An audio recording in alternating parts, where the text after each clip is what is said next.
Bonjour à tous, nous sommes aujourd'hui à Differdange, au 1535, dans le studio Forward, donc studio d'une agence de gaming. Et aujourd'hui, on est présent avec vous pour parler d'une nouvelle zone de coopération transfrontalière dans le domaine des industries culturelles et créatives sur le territoire de la Grande Région, qui s'appelle la Grande Région Créative. Et donc notre objectif aujourd'hui avec nos 4 intervenants, ça va être un peu de dessiner les contours, d'approcher les écosystèmes créatifs et technologiques en grande région et de comprendre en quoi il est stratégique de coopérer dans un contexte actuel de bouleversement géopolitique, technologique, économique et culturel. Ce petit entretien se fera en différents temps. On va déjà définir ce qu'est la grande région. Ensuite, je laisserai chaque intervenant se présenter et présenter leurs écosystèmes respectifs pour ensuite passer une étape de discussion sur les défis, mais aussi les axes de coopération qu'on peut mettre en place dans les prochaines années dans le cadre de la grande région créative. Je vais vous laisser vous présenter en commençant à ma gauche. Bonjour Paul, donc merci. Moi je suis Delphine Jonard et je représente Wake by Digital Wallonia, qui est l'écosystème de la créativité numérique en Wallonie, et c'est un projet qui est animé par le KIC qui est basé à Namur. Merci Delphine. Sébastien Naon, donc je représente l'écosystème XR Wallonia, qui est un écosystème d'innovation ouverte qui vise à accélérer l'adoption des technologies immersives en région wallonne. Bonjour, c'est Christian Hosborough et je suis chargé de direction du 1535 pour la commune de Differdange. Et ici, on essaye, à travers l'utilisation du bâtiment, d'aider l'industrie créative à se renforcer et devenir une vraie économie. Bonjour, Marion Gravoulet, je travaille à la région Grand Est au service culturel et on a développé toute une politique d'accompagnement des acteurs de l'immersif et du jeu vidéo, passant par un fonds de soutien d'accompagnement financier, mais aussi par la structuration d'un écosystème qui passe par un événement notamment au mois d'octobre, que sont les Ritchie, une sorte de plateforme de rencontres qui se veut aussi dès maintenant transfrontalière. Voilà. Merci à vous quatre. On va commencer avec toi Delphine, peut-être pour nous expliquer, nous définir un peu ce qu'est ce concept de grande région créative. Donc en fait, on s'est intéressé depuis une bonne année. On a commencé à discuter avec Christian, qui à l'époque était encore à Lux Innovation, de cette opportunité de rejoindre, de connecter nos industries créatives numériques en grande région. Ceci a pris naissance dans un contexte singulier qui est la présidence wallonne de la grande région. Et en faisant ce travail, en sourçant un peu les opérateurs actifs sur le territoire, on s'est rendu compte qu'il y avait une vraie richesse. Il y a vraiment beaucoup de pépites, de la créativité, des industries culturelles et créatives au sens large, mais c'est vrai que notre prisme à nous est plus lié à la créativité numérique, qu'on parle de lieux créatifs, de festivals, d'entreprises, d'artistes et d'outils aussi, comme des outils par exemple d'investissement, ce genre de choses dans les ICC. Et donc on s'est dit là, il y a une vraie opportunité d'apprendre à déjà mieux se connaître, apprendre à connaître les richesses des régions, et puis de voir quels sont les points de connexion, quels sont les besoins peut-être qu'on partage toutes et tous, quels sont les cailloux dans la chaussure, mais aussi les forces et les opportunités, et de voir comment on peut être plus fort ensemble en profitant finalement de cette proximité géographique et aussi cette proximité de valeurs, de culture, aussi de langue. En tout cas ici on est tous autour de la table, voilà, en francophonie. L'idée c'est évidemment de travailler sur les 4 régions, mais donc c'est vraiment démarré, ça a vraiment démarré de là, et donc c'est comme ça qu'on a envie de se projeter et de se dire, ben oui, il y a tous les ingrédients en grande région pour imaginer cette zone de coopération transfrontalière de grandes régions créatives qui profitent à tous ces opérateurs. Et on reparlera plus concrètement de ça tout à l'heure. On va peut-être commencer par un tour de présentation, un peu de vos écosystèmes respectifs, à la fois au Luxembourg, en Wallonie et dans la région Grand Est. Je vais commencer par toi, Christiane. Est-ce que tu peux nous expliquer un peu plus en détail ce qu'est le 1535, un peu l'évolution du projet, ce que vous développez? Donc, à la base, le 1535 est vraiment une idée parce que ici, c'est Differdange est une ville industrielle et il y avait un brain drain, donc après la perte de l'industrie ou la réduction de l'industrie, il y a beaucoup de savoir qui s'est perdu, beaucoup de richesse qui s'est perdue. Et puis un gros courage politique de la ville et du ministère de l'économie. Ensemble, ils ont trouvé un accord pour revaloriser des espaces anciens de ArcelorMittal, 3 bâtiments, pour justement créer un projet avec impact économique dans l'industrie créative et culturelle, ce qui n'existait pas vraiment avant ou pas autant dans cette envergure. Souvent, c'était très concentré, culture et création artistique, mais la partie économique et vraiment vivre de son travail n'était pas très établie au Luxembourg. Donc, il fallait d'abord créer un lieu où les gens peuvent travailler et avoir accès à beaucoup de ressources sans que ça coûte tellement que, comme d'autres entreprises, parce qu'il fallait créer tout un écosystème ou même des professionnels dans le secteur. Et donc ici, avec le temps, ma prédécesseure, Tania Bourgogne, elle a beaucoup mis en place avec l'équipe. Tous les fondements, c'est des studios longue durée pour location, et c'est des gens établis, c'est pas un incubateur, c'est des gens qui arrivent à vivre de leur travail, et puis des petits studios en collaboration avec le ministère de Culture pour des salles de répète, pour donner encore accès aux gens qui ne sont pas encore professionnels ou qui veulent pas ou peuvent pas encore avoir un lieu dédié toute l'année où ils ont leur bureau, leur atelier. Et puis, on a encore quelques petites infrastructures qui aident à ramener tout ça ensemble. On a des restaurants pour s'il y a des événements catering, mais on a une salle de conférence où on connecte d'autres secteurs avec les créatifs, mais aussi les créatifs entre eux. Et puis le hangar, qui est notre grande boîte noire, black box, pour permettre aussi aux industries créatives et culturelles d'expérimenter avant la production ou la distribution au grand public. Et si tu devais un peu décrire ou caractériser la chaîne de valeur ICC au Luxembourg de manière plus générale? Donc en dehors du 1535, bien sûr, il y a beaucoup d'institutions culturelles, même à Differdange même, il y a Altstadthaus, il y a différents programmes et pour soutenir la culture. Donc, comme aujourd'hui, on a vu, il y avait Rotonde qui font des choses en ville, aussi art numérique, mais plein de trucs différents aussi. Il y a Spectrum à Rumelange, aussi art numérique, mais avec une autre touche.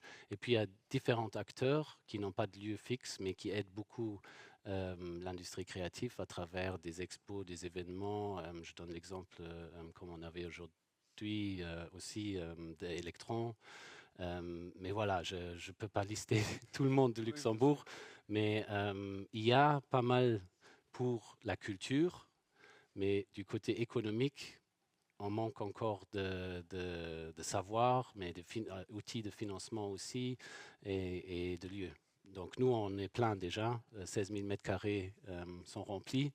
Donc on va devoir trouver d'autres endroits ou développer d'autres projets dans le pays ou créer des bonnes relations en grande région pour pouvoir continuer à développer ce projet. Oui.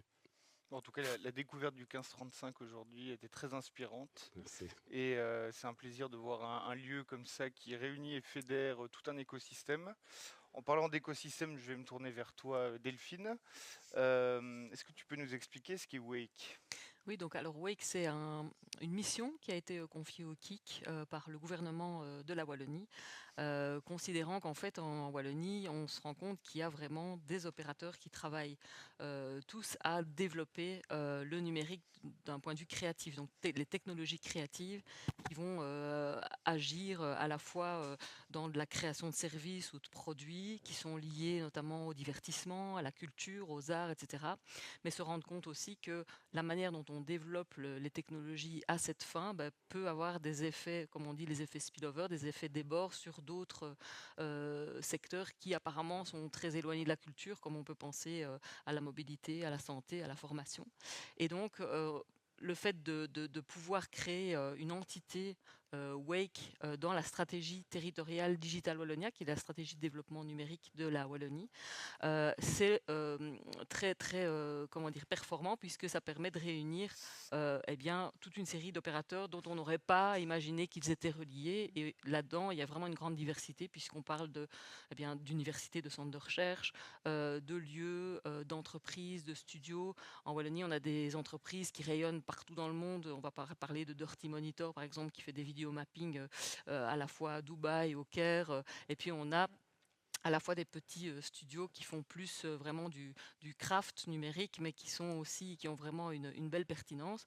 Et donc l'idée sous cette fêtière Wake by Digital Wallonia, qui est animée par le KIC, c'est un mandat que le KIC a reçu de gouvernement wallon, eh bien c'est l'idée d'amener à ces opérateurs à mieux se connaître, à travailler davantage ensemble, à pouvoir monter aussi ensemble sur des événements, des salons internationaux, des démarches comme celles qu'on fait aujourd'hui avec la grande région en transfrontalier, de pouvoir cartographier également, pouvoir mieux savoir quelles sont les forces à l'échelle du territoire, et puis aussi encadrer cet écosystème dans la montée en compétences, puisque les industries, la créativité numérique, l'industrie du contenu, etc., il y a vraiment des gros challenges qui se présentent à elles, comme par exemple l'intelligence artificielle générative qui vraiment les met vraiment au défi, les créateurs numériques. Et donc là, l'idée, c'est en mutualisant certains besoins, de pouvoir mettre en place des réponses en termes de montée en compétences, des outils, aussi éditorialiser, visibiliser, jouer le rôle de vitrine de toute cette biodiversité créative, c'est super important.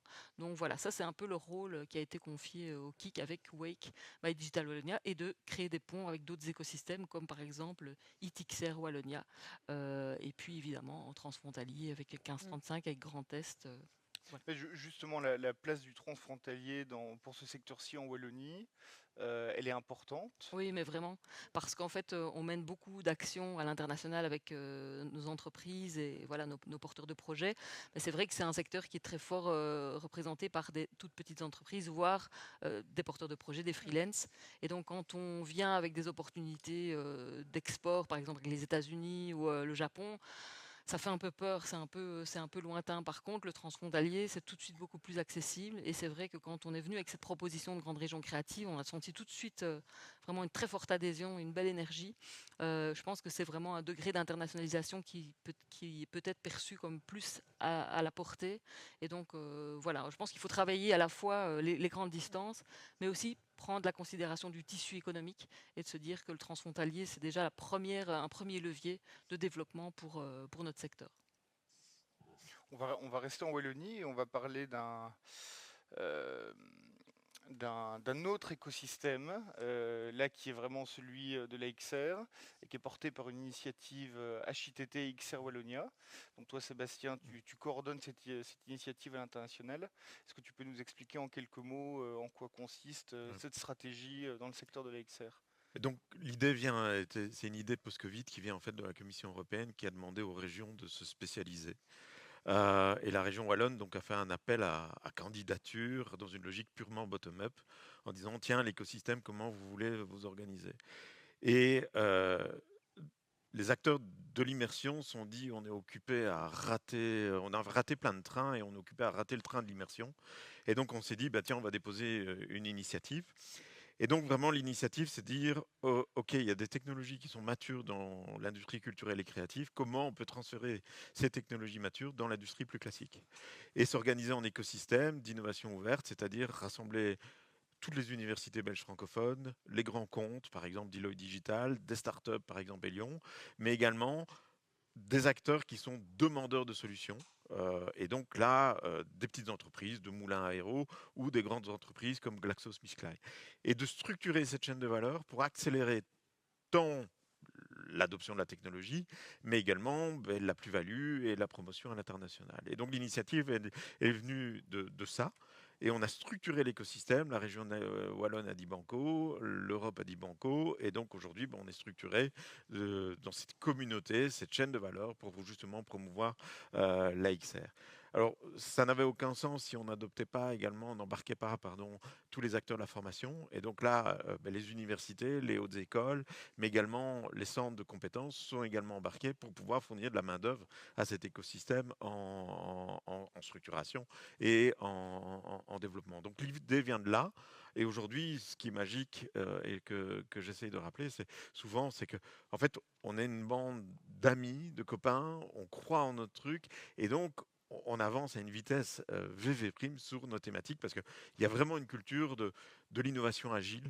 Malgré qu'il y a des grands acteurs comme justement je le citais GlaxoSmithKline ou des universités, on avance très très très vite en fait. Est-ce que tu peux nous donner des exemples de transferts technologiques entre ce secteur des ICC et d'autres secteurs peut-être Ouais, mais donc je donnais l'exemple qui a fait beaucoup de bruit, c'est l'exemple qui vient du secteur de l'automobile, et donc on travaille avec Aisin qui fait partie du groupe Toyota, et ils sont venus en disant, tiens, la voiture de demain, elle sera électrique, elle sera autonome, qu'est-ce qui se passe dans une voiture? Et donc, ils nous ont appelés pour travailler sur le prototypage et la simulation des véhicules de demain. Et donc, c'est quoi l'entertainment embarqué de demain? C'est quoi l'infotainment embarqué de demain? Et donc, on les a aidés à prototyper ces véhicules de demain en partenariat avec des écoles de gaming, par exemple Albert Jacquard, mais également avec les universités. Tiens, qu'est-ce qui se passe au niveau sécurité? Comment se passe l'interaction machine? Comment les utilisateurs, les futurs utilisateurs vont recevoir ces véhicules? Et donc, on a simulé cette mobilité de demain. On est immergé dans des simulateurs de conduite, par exemple des personnes âgées. On a mesuré ce qu'on appelle dans le jargon la réception cognitive et émotionnelle pour voir, tiens, qu'est-ce qui se passait? Et donc, dans une boucle itérative, c'est le premier exemple. Autre exemple, demain, la ville sera un média. On sera dans des expériences immersives, interactives, des expériences augmentées.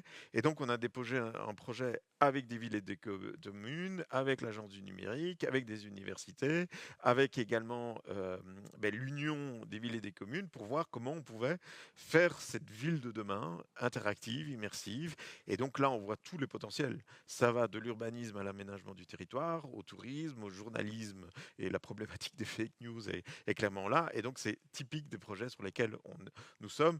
Et donc, on voit ça, c'est de la ludification sérieuse et à la fois des projets qui peuvent être complètement créatifs, innovants et qui touchent des acteurs du numérique et des artistes au premier chef. Oui, on voit effectivement tous les liens et tous les ponts qui peuvent être créés entre ces différents secteurs.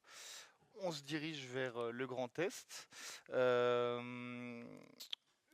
Donc tu représentes la région et vous êtes aujourd'hui présent au Luxembourg avec un projet qui est déjà transfrontalier, Cineurolab. Est-ce que tu peux nous expliquer un peu ce projet? Tout à fait.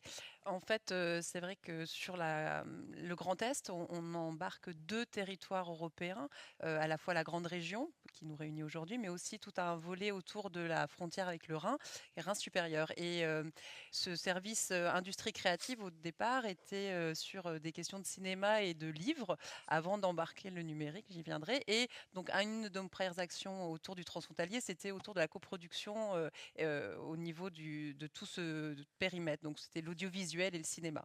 Donc, on avait créé Cineuro et depuis quelques années, parce qu'on a développé une politique autour de l'immersif, on y intègre des éléments de coopération transfrontalière sur les acteurs de l'immersif et du gaming. Et donc, en ce moment, c'était la fin d'une opération de délégation qui permettait à des acteurs de l'immersif à la fois du Grand Est, de Suisse, d'Allemagne et de Belgique-Luxembourg de pouvoir justement faire ce parcours dans les différents lieux qui sont déjà moteurs et acteurs dans l'industrie créative. Quand je dis qu'on a une définition aussi industrie créative qui a évolué, c'est que le service dans lequel j'ai évolué au départ n'embarquait pas du tout ces questions de nouvelles technologies. Et donc, c'est une réponse du terrain. En fait, les acteurs culturels, parce que c'est vrai que je me replace moi dans une économie et dans un secteur qui est culturel à la base, les acteurs du théâtre, de la musique ou des arts visuels commençaient à travailler sur des questions de transformation numérique, de rapport au public qui différait, et on n'avait pas forcément la réponse en tant qu'institution culturelle pour les accompagner. Et donc, c'est pour ça qu'on a créé enfin, j'allais dire, on a essayé de répondre à la demande avec ce pôle numérique qui était là là pour justement nous confronter, nous aussi, institutions culturelles, à regarder différemment ou en tout cas à essayer d'accompagner au mieux ce nouvel écosystème et on le découvrait et à nous aussi de le structurer. Parce que travailler avec des gens du spectacle vivant, des arts visuels, du cinéma, de l'audiovisuel ou des lieux de diffusion qui n'avaient pas l'habitude de travailler ensemble, c'était notre responsabilité aussi de pouvoir créer un peu un terrain de rencontre. Donc c'était à la fois un accompagnement financier, structurer un écosystème au niveau local. Et une autre mission qui a à faire au fait d'être une institution culturelle territoriale, c'est aussi d'animer ce territoire. On a des pôles naturels avec des grandes métropoles et on avait quand même à cœur aussi que justement l'immersif puisse infuser des territoires peut-être inframétropolitains, donc des plus petites villes, même en ruralité. Et là aussi, notre casquette en tant que région nous a permis de pouvoir travailler avec des territoires plus petits, peut-être moins naturellement engagés sur la transformation immersive, à la fois pour les acteurs culturels et pour les publics, parce que derrière, ce qui nous importe aussi, c'est que des lieux d'accueil de public puissent aussi se sentir légitimes à accueillir des œuvres immersives, à proposer des expériences différentes pour leur public. Et donc, en ça, voilà, on essayait d'aller sur les différentes échelles de valeur, effectivement, à la fois accompagner l'artiste, rapprocher les artistes de l'industrie et des PME et au final multiplier, on va dire, et diversifier la diffusion de ces œuvres. Donc on a essayé d'embarquer ça, ça passe par différentes manifestations et puis on s'est aussi appuyé sur l'existant, hein. On avait quand même déjà des moteurs, on va dire, dans l'écosystème avec des festivals. On a l'Ososphère à Strasbourg, on a Constellation à Metz, on a un centre d'expérimentation numérique à Reims et finalement, quand on se rendait compte que ils ne se parlaient pas forcément entre eux, voilà, là on s'est rendu compte aussi au niveau régional qu'on avait notre atout. Et comme je l'expliquais tout au départ, on était déjà engagé sur le transfrontalier avec le cinéma et l'audiovisuel. Très rapidement, les acteurs se sont recoupés. Les acteurs wallons, on les connaissait par le biais de l'audiovisuel, mais voilà, on a pu se raccrocher. Et là, l'idée, c'est vraiment, et voilà, je suis ravie d'embarquer avec vous sur cette nouvelle dynamique, c'est de pouvoir vraiment répondre avec un projet européen sur vraiment l'immersif et le gaming et se détacher peut-être des modèles un peu plus codés déjà de l'audiovisuel, du cinéma qui ont aussi leur propre rails pour coopérer. Je trouve que l'immersif est encore un champ d'inventivité pour trouver des partenariats qui sont peut-être un peu plus figés dans le cinéma et l'audiovisuel. Donc voilà, le terme créatif aussi adossé aux futurs projets, c'est parce qu'on a vraiment des choses à inventer, je pense. Ouais. Oui, on va parler effectivement de ces perspectives communes. Peut-être avant, vous demandez un peu individuellement un ou quelques défis liés à vos secteurs, à vos écosystèmes, que vous avez déjà pu identifier.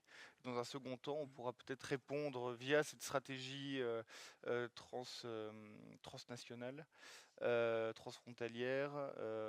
Quels sont les moyens de réponse qu'on pourrait y apporter? Je ne sais pas si quelqu'un... Je peux commencer parce que peut-être le 1535 essaye de résoudre beaucoup de ces challenges qu'on a au Luxembourg. Et l'un, c'est un endroit qui est accessible et finançable par un secteur qui, à la base, n'a pas les mêmes moyens que d'autres. Donc, c'était déjà ça. Et le loyer est super haut à Luxembourg. Donc, pour commencer une carrière dans quelque chose qui n'est pas vu comme quelque chose de traditionnel dans la finance ou quelque chose d'autre, c'est assez difficile. Donc déjà à ce point, compenser le marché des loyers, c'était un. Et puis logistique, c'est un autre qu'on n'a pas tout à fait réglé, mais parking, accès,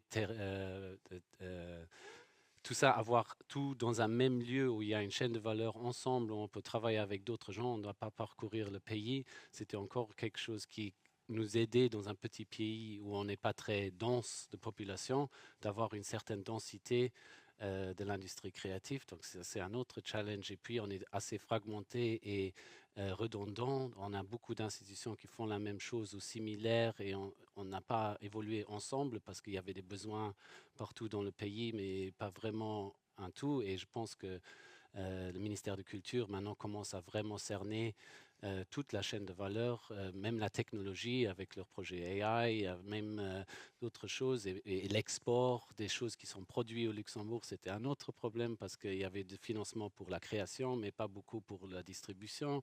Donc, ils finissaient toujours par mettre des nouvelles créations dans les tiroirs, mais ça ne sortait pas. Et ça, ici, dans le hub, on a l'opportunité de donner de la visibilité, aider à créer des réseaux et aider toutes ces choses-là.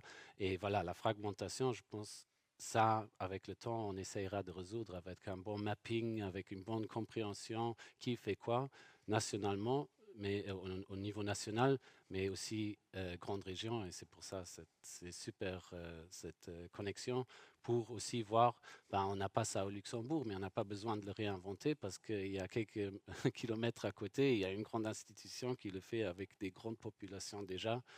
Donc voilà, il y a plein de petits trucs à faire, mais on avancera tout doucement vers ça. Est-ce que la Wallonie fait face à ce même type de défi? Moi, j'aurais envie peut-être de rebondir sur la petitesse du marché en Wallonie. Si on pense par exemple aux arts numériques ou aux studios qui développent des solutions créatives et qui veulent les commercialiser, si on se cantonne au marché wallon, ben voilà, on a vite fait le tour. Donc effectivement, de pouvoir élargir la zone de chalandise, la zone de commercialisation et aussi de potentielle diffusion, coproduction, etc. Ben, ça amène, alors j'ai pas les chiffres en tête en termes de millions d'habitants potentiels ou en termes de marché, mais d'office là ça amène déjà une vraie piste d'opportunité. Aussi de pouvoir connecter nos expertises, donc des entreprises qui ont développé des expertises sur des sujets plus spécifiques, et ça Sébastien pourra vraiment préciser. On a ici dans la délégation un entrepreneur qui lance une solution de son immersif qui s'appelle Spherix, et donc qui aurait vraiment un intérêt à connecter peut-être son expertise avec des expertises qui existent sur d'autres territoires pour pourquoi pas après répondre à des marchés ou des appels d'offres sur lesquels ils peuvent effectivement connecter des expertises et être plus forts ensemble. Donc ça c'est aussi un beau terrain d'opportunité. La question aussi de la montée en compétences sur les sujets. Alors le gros trigger là c'est l'IA dans les métiers créatifs, et donc d'essayer de confronter un peu ce que les uns et les autres rencontrent comme difficultés, et au lieu d'essayer de trouver des solutions, comme tu disais Christian, chacun à sa petite échelle, d'essayer de mutualiser les apprentissages et pouvoir monter ensemble, c'est vraiment une belle plus-value. Oui, Peut-être que je peux te ça, passer la balle, on parlait de Sébastien. défis liés à la technologie. Ton secteur est spécialement confronté à cela. Oui, alors chez nous, il y a deux défis. Il y a d'abord le défi qui est majeur et qui ne concerne pas que la Wallonie, mais j'ai envie de dire pratiquement le monde entier, c'est le problème du device. En fait, si je vais faire une rapide histoire, on voit dans l'histoire du média et du média visuel un rapprochement de l'écran du visage. Cinéma, télévision, ordinateur, smartphone. Et chaque fois, on voit l'accélération de l'ensemble des producteurs de contenu et de fabricants de devices qui s'organisent autour de cela. En XR, le device n'est pas encore là, alors que les besoins et les producteurs de contenu et de solutions sont là, mais le médium digital, enfin le physique, le device est pas encore là. Donc, du coup, il y a un frein à l'adoption qui est lié à ce device. Et si je vais un peu plus loin, le device, il est occupé à être développé du côté du continent américain et du continent asiatique. Et le problème, c'est qu'on n'a pas, à part Lynx, à part Varjo, de solutions européennes. Et donc ça, il y a un vrai enjeu. Et comme on est sur des technologies hyper complexes, si on ne se met pas ensemble au niveau européen pour développer ce device ou ces devices, on va avoir un énorme souci. Je vais prendre un exemple. 56 devices qui ont été proposés au CES Las Vegas en janvier. Peu de devices européens, voire pas du tout. Donc ça, c'est le premier élément. Et alors, spécifiquement au niveau de la région wallonne, on n'est pas sur un enjeu de technologie à proprement parler, mais de position en fait. On voit que les acteurs européens se positionnent, les Pays-Bas sur tout ce qui est logistique en XR, la France formation et aérospatiale, du côté de l'Allemagne on est sur l'industrie, du côté de la Suisse par exemple la santé, et en Wallonie c'est la PME. Et donc du coup on n'a pas de force de frappe parce que l'écosystème est très varié, les besoins sont très diversifiés, et donc on a besoin de structurer une chaîne de valeur avec une vraie position complémentaire par rapport aux autres écosystèmes européens. Et donc pour nous, c'est ces deux enjeux-là qui sont majeurs, et c'est pour ça que on a cette chance. En fait, la seule initiative européenne dans la stratégie S3 de spécialisation de l'Europe sur la XR, elle est en Wallonie. Et donc, du coup, on a essayé justement d'être sur cette influence et dans cette nécessité de nous rassembler autour d'écosystèmes et de positions qui soient complémentaires, en fait. Et là, on voit que les dialogues se passent assez bien pour le moment avec les différents représentants des écosystèmes européens. J'essaie d'être court et clair sur nos problématiques. Même question pour la grande région, Ouais. s'il fallait identifier un ou deux grands défis. Ouais, alors un de nos défis est aussi de pouvoir trouver des interlocuteurs qui soient à la fois capables de comprendre les besoins des acteurs issus du monde culturel, avec des envies de développement technologique et les acteurs de l'industrie. Quand je dis ça, je le place aussi au niveau même de là où je me situe, c'est-à-dire que je le précisais, moi je suis dans un service qui est culturel et je fais partie d'un pôle qui est l'attractivité, qui comporte aussi des missions plus économiques. Et il faut déjà à cet endroit-là, même basiquement de mon métier, de savoir valoriser encore plus les acteurs culturels pour qu'ils soient considérés comme des acteurs de l'industrie et des acteurs de développement technologique. Donc moi, le défi va être un défi de traduction peut-être. Christian a évoqué ça lors d'une précédente table ronde, mais effectivement un dictionnaire commun peut-être de terminologie pour qu'on s'entende. Donc ça, c'est vraiment un défi aussi. Et après, je pense que le défi, il est aussi, là encore, territorial. On a une vraie, je pense, nécessité de permettre une régionalisation des industries créatives qui ne soient pas cantonnées ou simplement reliées avec Paris. C'est un secteur qui peut trouver un territoire autonome, connecté aux autres, bien sûr, c'est l'objet même de notre visite aujourd'hui, mais sans forcément avoir cette centralisation que d'autres secteurs culturels vivent au quotidien.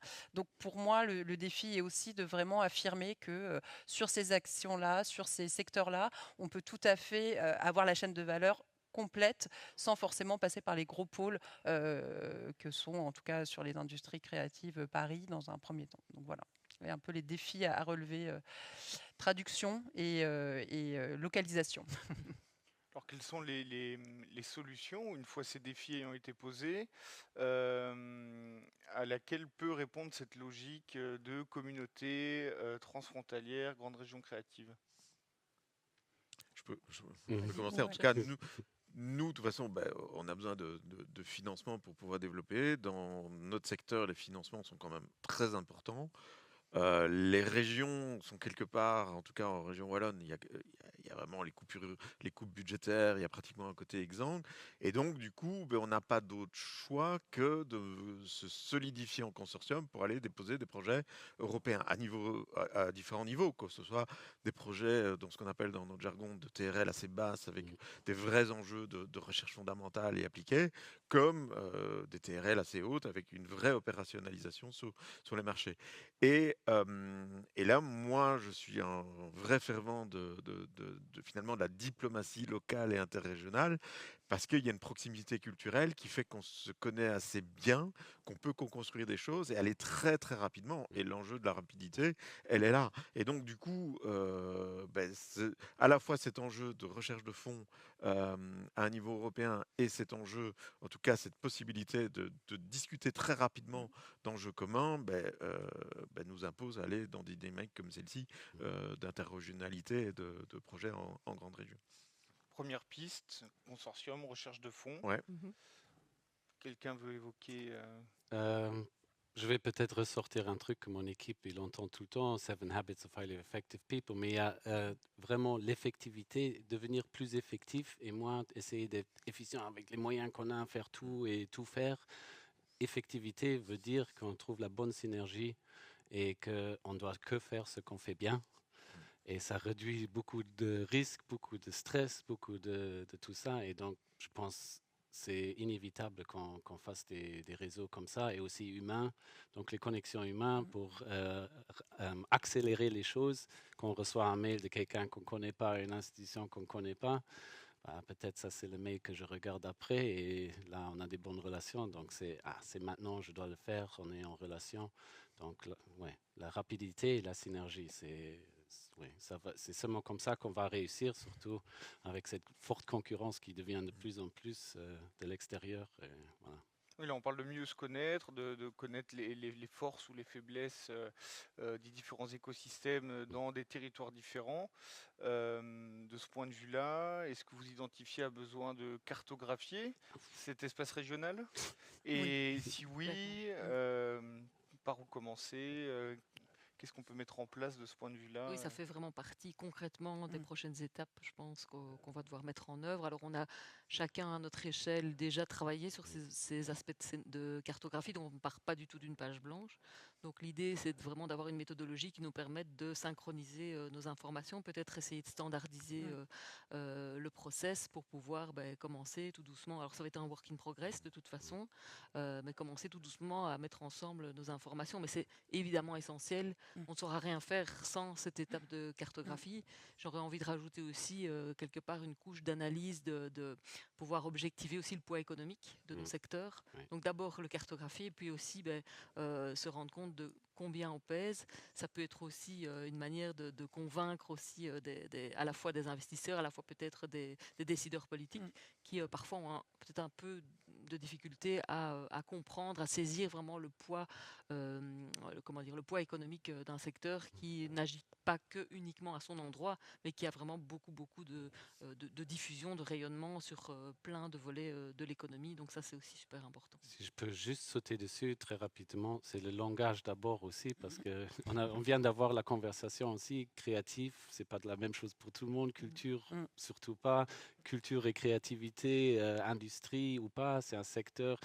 Tout ce langage, on doit aussi encore beaucoup se rapprocher. La France, la Belgique et le Luxembourg, on a peut-être différentes définitions, mais je pense que c'est tout complémentaire et ça peut même rester comme c'est, mais ça peut tout se greffer l'un sur l'autre et qu'on a une vraie définition. Et on dit souvent qu'on doit convaincre les financiers et les gens de l'économie avec des chiffres, mais aussi dans l'autre sens, si on est un créateur d'emplois ou d'autres choses comme ça, on peut aussi convaincre qu'il y a d'autres valeurs que simplement tout de suite la rentabilité sur un certain truc. S'il y a des développements de la ville, l'exemple de 1535, c'est exactement ça.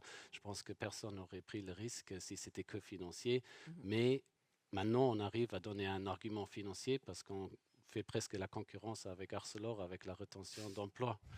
Donc voilà. Langage, puis mapping, et puis... Et puis je rajouterais ma mobilité. Oui. En fait, une fois qu'on aura, nous, une aisance par rapport aux différents acteurs, on répondra plus facilement aussi aux demandes qu'on peut avoir sur qui est contacté, vers qui se tourner. Et là, ça passe effectivement par de la mobilité. Et après, derrière, je pense que ce qui va être aussi très intéressant, c'est que quand on voit effectivement des créatifs ou des structures ou des PME qui commencent à avoir un écosystème qui s'élargit, il y a aussi des récits et des imaginaires qui s'étoffent. Et en fait, ça passera aussi par des créations qui pourront mettre à l'honneur ce qui a émergé dans l'esprit créatif des artistes et des structures. Et qu'on parlait de mobilité aussi des œuvres, et effectivement, quand il y a une œuvre qui répondra à un territoire plus élargi dans ses problématiques et dans son ressenti émotionnel, plus de lieux seront sensibles à les diffuser. Donc on pourra aussi créer un périmètre de public plus large et qui se sentira connecté aussi. Donc nous, on va faciliter au maximum par ces outils que les créatifs puissent circuler sans contrainte, sans se poser de questions sur la logistique ou autre, et être vraiment un terrain de jeu beaucoup plus large. Là, on sort de 3 jours de présence au Luxembourg, à la fois pour Wallonie-Bruxelles, pour le Grand Est. Qu'est-ce qui ressort un peu de ces échanges et dans toujours cette même perspective de création d'une grande région collective, quelles seraient pour vous les prochaines étapes sur un horizon moyen, long terme à développer ensemble? La cartographie. cartographie. On va être tous d'accord, se Priorité. mettre lancer un Ouais. groupe de travail cartographie, là, clairement. Puis aussi d'avoir identifié un agenda commun. On a déjà commencé avec des moments dans l'année qui vont vraiment être des possibilités d'atterrir sur des lieux totems ou à des moments vraiment clés. On a pour la Wallonie à Bruxelles, on a cité évidemment le KIC, United XR Europe. En Grand Est, il y a les Ritchie, il y a les Constellations aussi cet été. On a le Creative Day ici à 15h35. Voilà, donc déjà d'avoir des moments où on sait que là, on se donne rendez-vous. Et comme ça permet aussi de structurer l'année, de structurer le temps. Ça, c'est super important. C'est-à-dire inclure dans notre agenda régional, en plus les événements transfrontaliers, comme étant vraiment des temps à inscrire et à avoir en tête. Et plus on les anticipe, effectivement, plus ça permet aussi au projet d'avancer en sachant qu'il y a cette étape-là qui arrive et qui va accélérer le projet avec cette dimension. Donc, effectivement, des temps marqués et réguliers, ce sera un bon accélérateur de projet. Ouais. Rien à rajouter pour moi.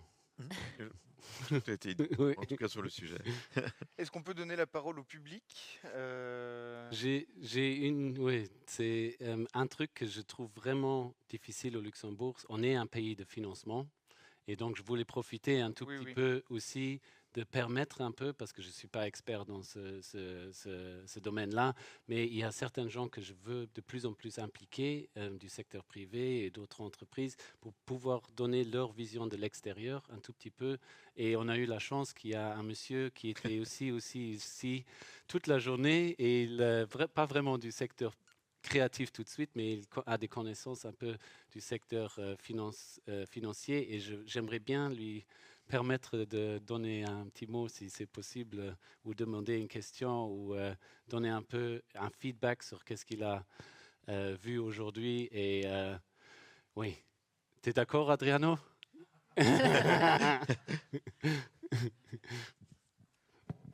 Alors, merci d'abord, Christian, Anne, pour l'opportunité. On peut mettre une caméra sur lui aussi.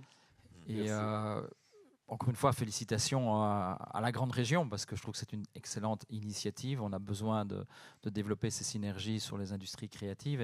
Et c'est vrai que moi, un des points qui nous anime depuis un certain temps chez Deloitte, c'est notamment le financement privé pour supporter les industries culturelles et créatives. Et donc, j'étais ravi de participer à un des... on peut parler ça de breakout session peut-être, sur justement ce private funding des industries culturelles et créatives. Et donc, on se rend compte tous que c'est une priorité, qu'il y a un souci de compréhension des industries créatives par les investisseurs privés. On a une méconnaissance des structures d'investissement privé qui existent aujourd'hui. Et donc, c'est assez difficile pour les porteurs de projets de pouvoir les identifier et de pouvoir bider pour éventuellement du funding. Et donc, une des réflexions que l'on aimerait bien porter, c'est une plateforme justement, mais plus dédiée aux acteurs privés sur d'éducation d'abord sur qu'est-ce que c'est que les industries créatives, quelles sont la rentabilité, quels sont les problèmes, un peu à l'instar de ce qu'a fait le Fonds européen d'investissement à travers son Guarantee Facility, mais maintenant de l'appliquer plus peut-être pour les investisseurs privés. Et donc voilà, je suis ravi d'avoir participé à ce breakout et j'espère qu'il y aura des next steps pour qu'on puisse pousser cette plateforme destinée aussi bien aux investisseurs privés, mais également donner de la visibilité aux initiatives d'investissement qui existent déjà. À ce titre-là, on a dans notre dernier rapport à Réfinance, si je peux me permettre, dernier rapport à Réfinance, dans la section 4, on a listé un certain nombre de fonds privés qui investissent dans les industries culturelles et créatives.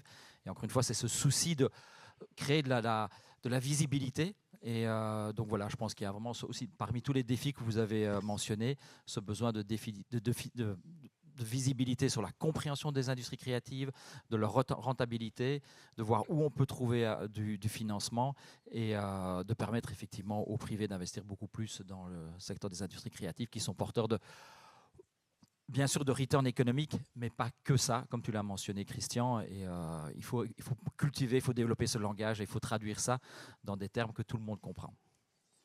Merci beaucoup. Je n'aurais pas pu le dire mieux. Est-ce qu'une autre personne dans le public veut réagir cet après-midi d'atelier et de montage de projets qui vient d'être réalisé, des réflexions, des remarques. Tout était clair.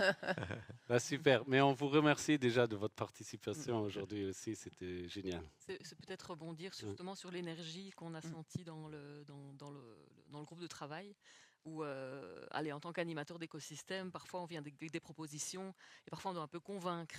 Et là, très sincèrement, par rapport à la grande région créative, il n'y a pas eu aucun travail de conviction à faire. Ça a été tout de suite un oui franc et massif de participation des acteurs autour de la Et vous table. avez réuni une belle délégation de plus de 40 personnes. On était tous ensemble. Donc, Voilà, donc là, c'est allé vraiment rapide. quelque chose, c'est déjà un signal vraiment à souligner. Et peut-être un élément supplémentaire que je voulais peut-être amener peut-être en guise de conclusion, même si je pense que voilà, chacun peut peut-être amener sa petite brique, mais en termes aussi on a parlé de souveraineté technologique, de souveraineté culturelle.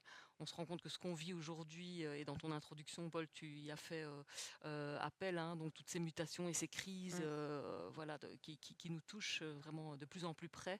On a vraiment intérêt à quelque part resserrer les liens avec, apprendre à mieux se connaître, construire, produire, développer ensemble, aussi pour faire entendre notre voix, notre singularité culturelle à l'échelle européenne et mondiale, puisqu'il y a vraiment un gros enjeu à l'ère des réseaux, d'Internet, de pouvoir porter notre vision du monde. Et donc je pense qu'on est une industrie qui est hyper bien positionnée pour le faire, et donc donnons-nous les chances de le faire en nous rapprochant, quelles que soient nos industries, qu'on travaille dans le gaming, dans la création XR, dans le vidéo mapping, dans la culture, dans les arts vivants. C'est hyper important aujourd'hui de pouvoir se faire entendre. Et donc voilà, on va dans ce sens-là.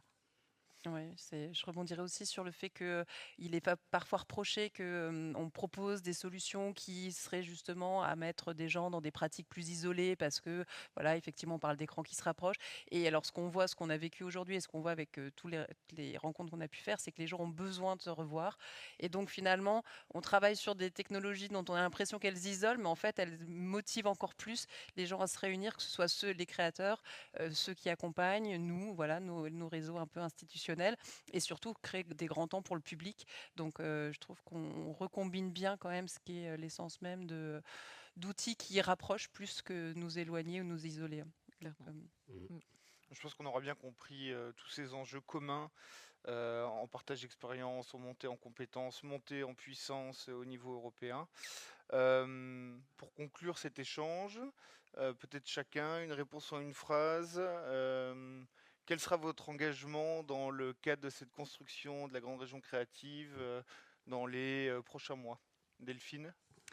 Moi, je pense que c'est vraiment contribuer à continuer à nourrir la dynamique en relançant les parties prenantes et en essayant de réfléchir peut-être à une gouvernance ou une manière de travailler ensemble, parce que je pense que ça, c'est aussi super important en termes de méthodologie et de voir un peu comment, dans capacité, de mettre en place les briques pour faire en sorte que chacun puisse contribuer, que ce soit efficace et pas qu'il y ait une déperdition d'énergie. Donc voilà, d'essayer de mettre du brain en commun sur cet enjeu-là.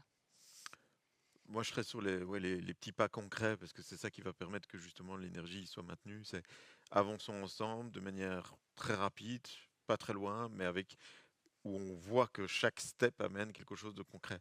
Et sinon, les gens vont plus s'impliquer, vont pas voir le bout du tunnel ou vers quoi on va. Et donc, si à chaque fois qu'il y a une rencontre qui est vraiment très proche, on arrive avec un résultat concret, je pense que c'est vraiment ce qu'il faut faire assez rapidement. Quoi rajouter à ça?